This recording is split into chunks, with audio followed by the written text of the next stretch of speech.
Il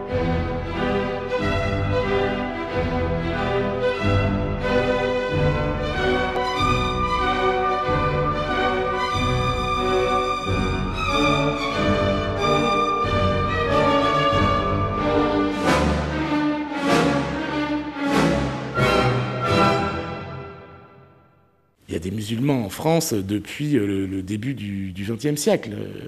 La mosquée de Paris, elle a été construite au début des années 1900.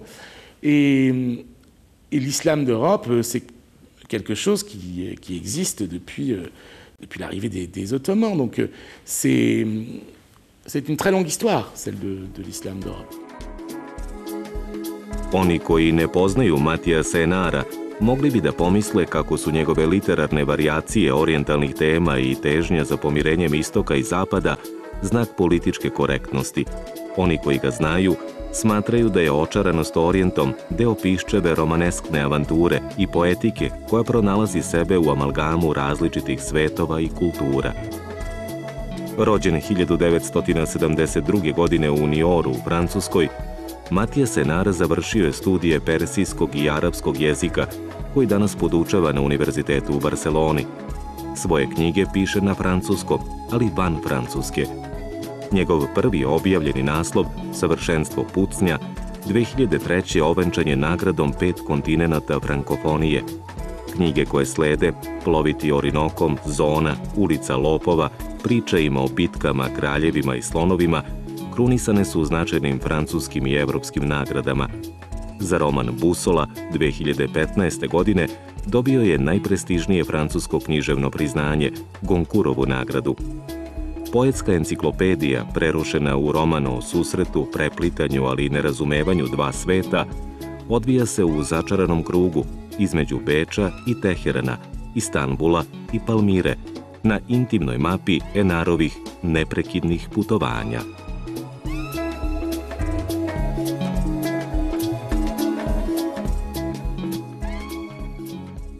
Matija Senar, la moitié de votre vie, ou plus de la moitié de votre vie, vous avez passé hors de la France. Alors, c'était un choix de ne plus vivre en France, ou bien c'était une tentation de voyage qui était trop grande, ou ça revient au même? C'était un peu les deux, c'est pas vraiment un choix. J'adorerais vivre en France, mais la vie a fait qu'effectivement, depuis que j'ai 20 ans, j'ai quitté la France. D'abord à cause de mes études, puisque j'ai étudié l'arabe et le persan. Et on avait la possibilité, évidemment, de se rendre dans les pays dont on étudiait la langue. Et donc j'ai passé en tout presque une dizaine d'années entre l'Égypte, la Syrie, le Liban et l'Iran. Et ensuite, je me suis installé à Barcelone, ça depuis une quinzaine d'années maintenant. Pour moi, c'est pas du tout un exil, au sens où j'aurais choisi, pour des raisons politiques ou quoi que ce soit, de la quitter. Non, non, c'est un peu le hasard. Alors effectivement, c'est vrai que j'aime beaucoup aussi les voyages et la découverte d'autres cultures, d'autres langues, d'autres littératures et les rencontres. Et peut-être effectivement, ça m'a nourri, bien sûr, pendant toutes ces années en dehors de France. Mais c'est plus le fait d'un hasard de l'existence que d'une réelle volonté, je crois. Oui, mais ça me fait penser à cette grande tradition du XIXe siècle. Donc les poètes, les artistes, les aventuriers, ils partaient en Orient, cherchaient quelque chose. Mais je ne suis pas sûre qu'ils savaient ce qu'ils cherchaient, mais ils cherchaient un ailleurs. Alors qu'est-ce que vous avez cherché, en effet? Pour moi, c'était un rêve, quand j'étais jeune, rêve de voyage, d'exotisme. Et c'est en arrivant que j'ai découvert justement la très grande diversité d'abord du monde arabe, sa très grande beauté, grande complexité. Et c'est des pays qui m'ont tout de suite passionné. Que ce soit le Caire en Égypte ou Damas, Alep, Beyrouth, ce sont des endroits où j'ai tout de suite eu envie d'apprendre, de connaître, de comprendre et de me plonger réellement dans ces langues et ces cultures. Dans votre dernier roman, Boussole, qui vous a porté le prix Goncourt, donc vous parlez de cet Orient. Et l'Orient, il parcourt toute votre œuvre. Je suis tout à fait très heureux que ce soit pour ce livre qui justement parle des très longues relations et complexes relations que nous avons pu avoir avec l'Orient, de ce qu'a été le courant orientaliste en peinture, en littérature et en musique. Parle de beaucoup d'aventuriers, de voyageurs qui ont exploré un peu ces terres et en ont rapporté énormément de choses qui ensuite ont transformé à leur tour la culture européenne. Il est beaucoup question de traducteurs, par exemple, de savants. Mais la musique, je dirais que le point le plus important, c'est la musique. Oui, un des points importants, c'est la musique. Votre personnage principal, il vit à Vienne à nos jours. Il étudie les rapports entre l'Est et l'Ouest, justement à travers la musique. Alors pourquoi avoir choisi la musique pour parler de ces relations? Parce que on connaît tous les images orientalistes en peinture, par exemple. On a tous dans la tête les tableaux de Ingres ou de Delacroix, pour parler de peinture française, par exemple. Et le volet pictural de l'orientalisme est très connu. De la même façon, on connaît aussi les réalisations orientalistes en littérature. On connaît les romans de Pierre Loti, par exemple, ou le divan occident-oriental de Goethe en Allemagne. C'est quelque chose de très, très célèbre. En revanche, on connaît beaucoup moins tous ces passages pour la musique. Il est certain qu'en 1778, lorsque Mozart compose sa 11e sonate pour piano, la présence ottomane, le siège de Vienne ou cette bataille de Morgersdorf sont déjà bien loin. Et pourtant, son Rondo à la Turca est très certainement la pièce de l'époque qui entretient la relation la plus étroite avec les Mertels, les fanfares des janissaires. Est-ce à cause des récits de voyageurs ou tout simplement parce qu'il a le génie de la synthèse et reprend magnifiquement toutes les caractéristiques du style turc de l'époque? On l'ignore. Mozart réussit si bien à incarner le son turc, les rythmes et les percussions, que même Beethoven l'immense, avec le tam-taladam, tam-tam-taladam de sa propre marche turque des ruines d'Athènes, parvient tout juste à le copier, ou à lui rendre hommage peut-être. N'est pas un bon orientaliste qui veut.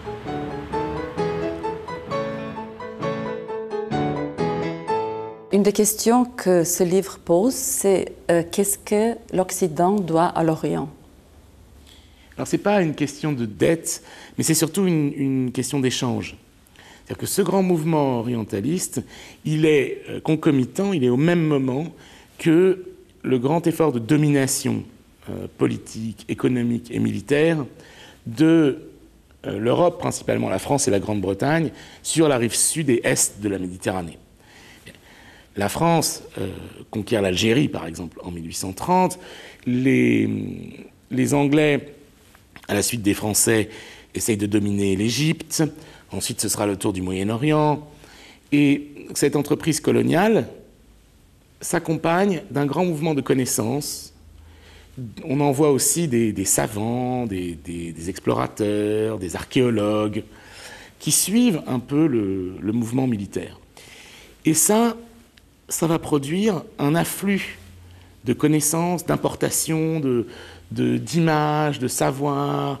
On va dessiner les ruines de Palmyre, par exemple, dont les images vont envahir l'Europe et vont transformer un peu l'architecture. On va avoir des piliers palmyréens à Paris, à Londres. L'expédition d'Égypte de Bonaparte va déboucher sur une grande mode égyptienne en Europe. Et donc, on doit énormément de choses à l'Orient sur le plan de l'inspiration culturelle. Et ça va correspondre à un moment où en Europe, qui est le moment du romantisme, où justement les hommes de lettres et aussi les peintres et les musiciens cherchent à transformer la littérature, la musique ou la peinture. Et ils vont s'inspirer de tous ces éléments orientaux pour modifier leurs conditions d'écriture, de peinture ou de composition. Mais vous êtes un optimiste qui pense qu'il n'y a pas de fossé entre l'Occident et l'Orient, non? C'est pas qu'il y a c'est très simple. L'Occident et l'Orient, c'est deux directions. C'est pas des endroits réels, ce sont des mots sur lesquels nous avons posé des images et des idées. Mais la frontière, elle serait où? Où est la frontière de l'Orient aujourd'hui? Non seulement toutes ces portes, elles sont extraordinairement mouvantes, mais qu'en plus, il n'y a pas une frontière entre l'Orient et l'Occident. Maintenant, et de plus en plus avec la globalisation, l'Orient est partout comme l'Occident est partout. Si vous allez à New Delhi, par exemple, en Inde, vous allez dans la rue, vous allez tomber sur des éléments de civilisation et de culture qui sont extraordinairement européens. De la même façon, si vous allez à Londres, vous allez avoir toute une partie de culture indienne qui a été importée en même temps que ses habitants depuis le 19e siècle. Donc tout ça, c'est vraiment mélangé. Et aujourd'hui, c'est très difficile de dire « Ah, là se trouverait une frontière géographique entre l'Orient et l'Occident ». Sur votre map littéraire, dans Boussole, vous décrivez des splendeurs, Istanbul, Téhéran, Damas, Palmyre. Vous n'y êtes plus allé depuis la guerre? Non, malheureusement, on ne peut pas y retourner. Je n'y suis pas retourné depuis 2011 en Syrie, oui. Depuis le début des événements. Mais ce livre, est-ce que c'est aussi une méditation sur le destin tragique de la Syrie? Pas directement. Disons que c'est sûr qu'il en est un peu question dans le livre de ce qui se produit en Syrie, de la guerre civile, de cette catastrophe absolue qui est la destruction systématique d'un pays, des centaines de milliers de morts, des millions de réfugiés, des villes rasées. Et justement, peut-être si j'ai écrit Boussole, c'est un peu aussi pour voir un peu au-delà de la violence, sur quel sol se produit cette violence, et justement à quel point la Syrie était, et sera encore dans l'avenir, un point de rencontre entre l'Est et l'Ouest. Pourquoi est-ce que Palmyre est si importante, justement? Parce que c'est une ville qui est à la fois une ville de la côte, mais c'est aussi une ville du désert, c'est aussi une ville de la frontière qui s'en va vers l'Irak, et c'est à une croisée des chemins. Palmyre, surplombée d'une montagne rocheuse couronnée par une vieille forteresse arabe du XVIe siècle, Qal'at Fakhr ad-Din ibn Ma'an. La vue sur le site, la palmeraie et les tours funéraires y est si époustouflante que nous avions décidé, avec une bande d'orientalistes en herbe de Damas, d'y camper. Ce château ramassé sur lui-même, compact, bloc de Lego sombre sans ouverture à part ses meurtrières, invisible de loin, semble en équilibre instable au sommet de la pente caillouteuse. Depuis le bas du site archéologique, on pourrait croire qu'il penche et menace, au gré d'une tempête plus puissante qu'à l'accoutumée, de glisser sur les graviers jusqu'en ville, comme un enfant sur une luge. L'homme a appris en tout cas l'homme européen a appris à lire et à écrire en Syrie. Mais c'est vraiment une terre de très grande culture. Et c'est ça qui est absolument navrant aussi dans la guerre civile syrienne, c'est de voir à quel point le régime de Bachar el-Assad détruit presque systématiquement sa propre culture et sa propre histoire, jusqu'aux fondations. Donc on est témoin, mais tous les jours dans les journaux, à la télé, on voit ces grandes migrations. Quelle image de notre monde ça va donner, cette nouvelle migration? La question des réfugiés, c'est vraiment... bon, d'abord, c'est vraiment lié à la guerre en Syrie. C'est des millions de déplacés qui sont dans des circonstances tellement difficiles qu'ils n'ont pas d'autre choix que de partir. Malheureusement, que ce soit la Turquie ou l'Europe, ont pris en compte ces questions très tard.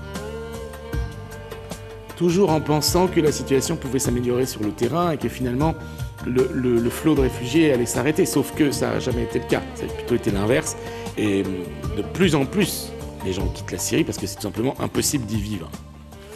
Et donc il y a d'abord un espèce de manque de sens des responsabilités de la part des dirigeants, que ce soit de la Turquie ou de la communauté européenne par exemple, qui n'ont pas pris en compte assez tôt ces questions.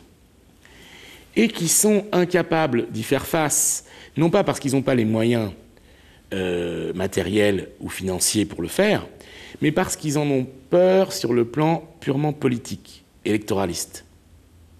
C'est uniquement pour ces raisons-là que l'accueil ne s'organise pas à l'échelle européenne. Pourquoi est-ce que cette décision mécontenterait leurs électeurs? Parce que, évidemment, les gens ont peur de l'inconnu. Ils ont peur des réfugiés parce qu'ils s'imaginent que ce sont des fanatiques, des gens violents, des gens incultes qui ne pourront pas s'intégrer ou trouver une place dans leur société. Ils pensent que l'islam, parce qu'effectivement les réfugiés sont majoritairement musulmans, est une religion dangereuse qu'on connaît mal en Europe, alors qu'évidemment tout ça est faux. Et ça, par contre, les dirigeants eux-mêmes le savent. Mais, juste pour ces questions électoralistes, ils ne, évidemment, prennent pas les mesures qui s'imposent pour ne pas risquer de se voir, de ne pas être élu ou réélu au prochain scrutin. Voilà, c'est tout simplement pour ça. Alors que, et du coup, ils mettent les pays limitrophes, dont par exemple la Serbie, la Macédoine, dans une situation intenable. Comment penser l'islam aujourd'hui, en Europe, alors, en le France? grand problème de l'Europe, c'est exactement ce que vous venez de dire, c'est qu'on a tendance à penser que l'islam, c'est une seule chose. Alors que ce n'est pas vrai. Donc vous avez il y a une énorme diversité dans l'islam. Aujourd'hui, en vue depuis l'Europe, on voit surtout un type d'islam extrémiste sunnite qui provient en majeure partie de la région de la péninsule arabique et qui s'appelle le wahhabisme dans ses différentes formes, jusqu'à l'extrême du djihadisme, par exemple, qui est une toute petite variante de l'islam. Ça, ce sont des courants extraordinairement minoritaires dans l'islam. Très, très minoritaires. Et ce qu'on oublie, ou ce qu'on a du mal à voir en Europe, c'est que l'islam, ce sont des centaines de millions de gens qui ont des modes de vie, des modes de croire, un rapport à la foi, à la pratique, qui est tout à fait différent que ce soit au Maroc, au Liban ou en Indonésie. Dans le monde qu'on pourrait appeler musulman, entre guillemets, il y a énormément de gens qui sont athées, non-croyants, agnostiques, des gens qui ne pratiquent pas, des gens qui... Il y a toute une diversité qui est à peu près la même que celle du monde qu'on pourrait appeler chrétien. C'est cette grande diversité de l'islam. C'est pour ça que on je dit parle en pas Europe de l'islam. que l'islam c'est homogène. Donc l'islam c'est pas quelque chose d'homogène. Non, non, pas du tout, pas du tout. Pas du tout. Il y a cette diversité de langues, de cultures, de traditions, de croyances. Oui, qui est tout à fait réelle. Il suffit juste de mettre un pied, même si vous allez mettre un pied en Bosnie ou en Macédoine ou en Albanie, vous allez voir que déjà, c'est pas tout à fait pareil. Et plus vous avancez vers l'Est, et plus il y a des différences. Voilà. Et la France, est-ce que c'est un pays islamisé ? La France a il y a des musulmans français. Islamophobe après les événements, les attentats de l'année passée, non ? Non, au contraire, et ça c'est très rassurant, l'islamophobie, alors comment est-ce qu'on la voit en France ? L'islamophobie a baissé en France depuis, c'est-à-dire comment est-ce qu'on peut marquer en tout cas l'islamophobie par les insultes, les plaintes, les histoires ? Il y en a moins. C'est-à-dire que les gens finalement se rendent compte que les premiers touchés, entre autres, ou visés en tout cas aussi par les attentats, c'est aussi les musulmans d'Europe. Ça, c'est une tactique des terroristes qui, justement, pensent par les attentats pousser les musulmans d'Europe vers l'extrémisme. Et je pense que ça, c'est un échec, c'est-à-dire que ça ne fonctionne pas. Je dirais que l'histoire est votre grand thème dans le roman qui vient de paraître en Serbie pendant votre séjour, qui s'appelle Zone. Vous parlez de cette histoire tout à la fois ancienne et contemporaine. Alors, qu'est-ce qui est Zone ? Est-ce que c'est une zone géographique ou ça veut dire d'autres choses ? La zone, c'est le pourtour méditerranéen pour moi. Ça a un sens pour moi géographique assez clair, qui est un peu la mosaïque que j'essaye de reconstituer dans le livre, mosaïque géographique ou historique de ce qui s'est produit majoritairement au XXe siècle dans cette zone. Le plus dur, tout laisser derrière soi, démissionner, quitter mon étrange employeur. Depuis Venise, après mes 2 ans de guerre, je n'ai jamais été aussi libre. Je ne possède plus rien, pas même mon vrai nom. J'ai un passeport usurpé au nom d'Ivan de Roy, né presque en même temps que moi à Paris et interné depuis très longtemps dans une institution pour psychotiques en banlieue. qu'il n'a jamais possédé de passeport. Et ses médecins seraient fort surpris de savoir qu'il se promène aujourd'hui en Italie. J'ai tellement porté de noms différents ces dernières années, sur des papiers d'identité de toutes les couleurs. Je vais m'attacher à Yvan de Roy. Ce soir, le psychotique muet dormira au Plaza à Rome. Votre narrateur, il est assis dans un train qui l'amène de Milan à Rome. Et alors, il est fatigué par sa vie, par ce qu'il a vu, par ce qu'il a vécu. Et il se raconte, et il nous raconte sa vie d'espion, si j'ose dire espion, et de l'homme de renseignement. Alors, c'est un homme qui a beaucoup d'identité. Alors, il s'appelle de son vrai nom Francis Servin. Et effectivement, il a été espion, agent secret, en tout cas homme de l'ombre, et en tout cas quelqu'un qui travaille effectivement pour les services secrets français pendant de nombreuses années, et qui est extrêmement fatigué. Il est là, justement, il n'en peut plus de ce métier, de sa vie, de ses souvenirs. Et justement, il décide de fuir, de changer de vie. Donc il a des origines croates, il a un grand-père oustachi. Oui. Et c'est pour ça, pour rendre hommage à son grand-père et à sa patrie, qu'il s'engage dans la guerre en ex-Yougoslavie, ce qui est intéressant pour nous. Oui. Donc il est du côté croate dans la guerre de Bosnie. Alors en fait, effectivement, il vient d'une famille croate en exil en France, sa mère est croate. Pour lui, cette expérience de la guerre va changer sa vie. Que c'est justement l'expérience de la mort, de la colère, de la vengeance, de la violence de guerre, de l'extrême violence, qui va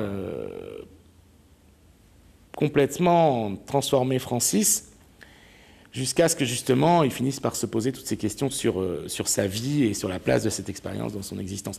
Et au-delà de Francis lui-même, bien sûr, Francis y représente un peu, avec non seulement cette expérience de guerre en ex-Yougoslavie, mais aussi par tout ce qu'il a appris par la suite, il représente un peu l'Europe, en fait.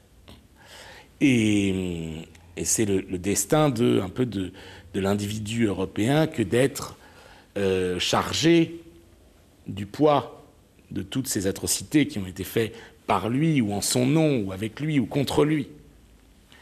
Et Francis, je l'ai pensé comme ça, c'est bien sûr un destin individuel, mais c'est aussi une grande aventure collective. Vous êtes un grand connaisseur d'histoire, très grand connaisseur, et vous connaissez aussi bien l'histoire serbe. Vous évoquiez des épisodes où apparaissent le roi Alexandre, c'est-à-dire que vous parlez de l'attentat du roi Alexandre, vous parlez du calvaire de l'armée serbe. Alors je trouve ça touchant. C'est vrai que c'est une histoire extraordinairement émouvante, celle de la Serbie pendant la Première Guerre mondiale, parce que c'est l'histoire d'un pays trahi, d'un pays d'abord envahi de toutes parts, bien sûr par les Autrichiens et les Allemands, mais aussi trahi par ses voisins bulgares. Et évidemment, une défaite militaire presque, j'allais dire, presque un fait du destin, c'est-à-dire qu'on pouvait rien y faire. Les Anglais et les Français ne pouvaient pas secourir la Serbie assez vite, et donc la Serbie est tombée, et son armée a été obligée d'essayer d'évacuer le territoire avec cette retraite épique. Ces Serbes de Belgrade qui n'avaient jamais vu d'autre mer que le Danube, ils reposent aujourd'hui dissous dans les flots, dans le ventre de milliers de poissons et d'algues marines, le cimetière bleu, immense, où Tétis descend fleurir leur mémoire et celle de leurs enfants, morts avec eux. Les survivants refourbis, réorganisés par les soins alliés, s'en retournèrent par bateau de l'autre côté des Balkans, où ils reprirent bravement la lutte. Et Pierre Ier le Brave, âgé de plus de 70 ans, qui avait survécu à l'humiliation, à la maladie, à la défaite, à l'exil à Corfou, put être couronné roi des Serbes, des Croates et des Slovènes. Mon roi. Je le regardais, vieux et malade, porté sur les épaules de ses soldats dans la neige, entouré d'un pop et d'un médecin au cas où, et j'étais fier qu'il fût en quelque sorte mon roi, le seul d'ailleurs.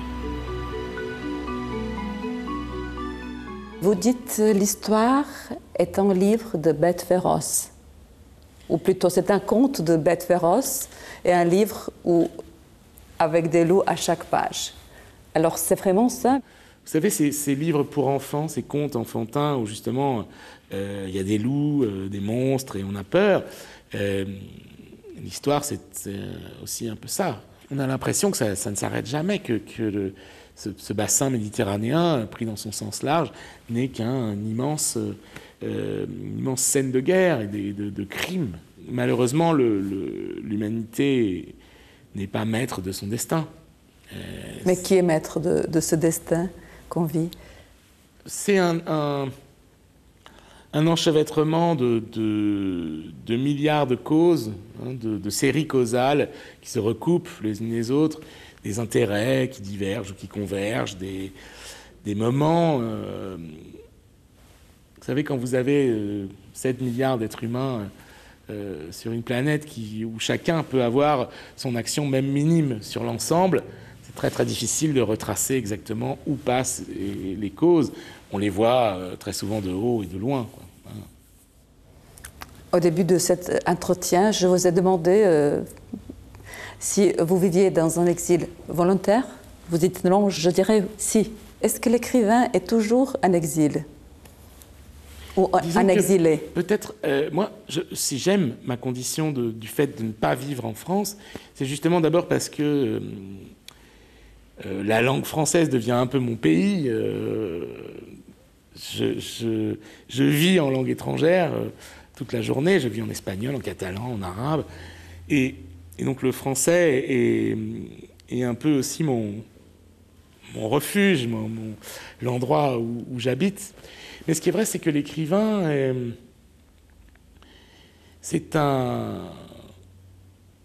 une activité étrange qui est à la fois d'une très grande solitude, puisque voilà, quand on écrit, on est seul, et en même temps une très grande ouverture sur le monde, puisqu'on peut tout mettre dans nos livres. Dans mes livres, je peux aller à l'autre bout du monde en quelques minutes si ça me chante. Donc c'est à la fois un très grand enfermement en soi, une grande solitude, et en même temps, on a le vaste monde devant nous.